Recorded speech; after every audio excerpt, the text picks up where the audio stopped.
Good morning! Breakfast time na.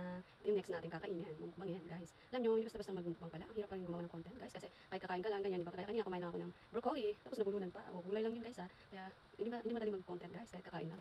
Ito, one of my favorite na talaga ito, guys. Wala nyo kung ano ito. Napakasarap to, guys. Kahit araw-arawin natin to. As in, guys, pampalakas. Yan. Pag ito yung kinakain sa araw-araw, Diyos ko.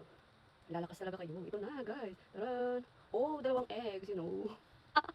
Sorry, natatawa lang ako. Kasi diba, ang sarap nito guys, ang sarap ng itlog. Eggs ba to? Mm. Natatawa lang ako. Ang sarap pala ng itlog guys, you know. Yummy, super yummy guys. Healthy din to guys. Ito. Sana may enjoy nyo rin yung breakfast nyo. Ang sarap talaga ng eggs. Favorite ko to eh, favorite ko talaga to. Oh. Diba? Yan o. Sarap ng itlog na to guys. Para maiba naman, hindi lang lagi noodles, diba? Papasabi, puro ka na ng noodles na alat-alat. Lahat naman kinakain ko. Vegetable foods, ganyan. Pero yung eggs, subukan din natin ng eggs. Matagal natin kumain ng eggs. Kaya, ito pala. Ang sarap pala guys. Diba? Ang sarap ng itlog. Eggs, 2 eggs yun. Yummy! Ang sarap-sarap ng itlog guys. Kayo kumain na kayo? Ayan. Sobra guys. Talagang pampalakas pala talaga ng itlog yun. You know. Paano pa pag-araw-arawin natin? Gaganin ng itlog guys. Ang yummy yan. Sarap.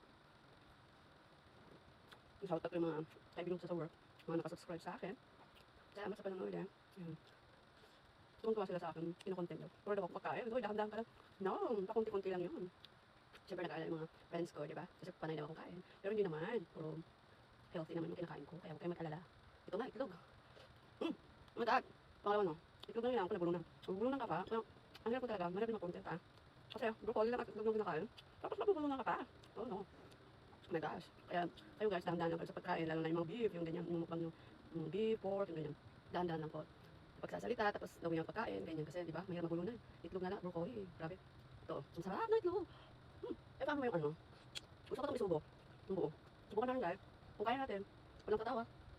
Kasi egg lang naman to. Di ba? At least, good vibes lang tayo guys. Good vibes, umaga. Ayan, subukan natin isubo lahat, kung masarap. Oh no. Pinapatawa ko lang kayo. Para naman, di ba, ma-relax. Kasi trabaho na naman eh. Ayan. Ang bilis ng oras guys. Mamaya trabaho na naman.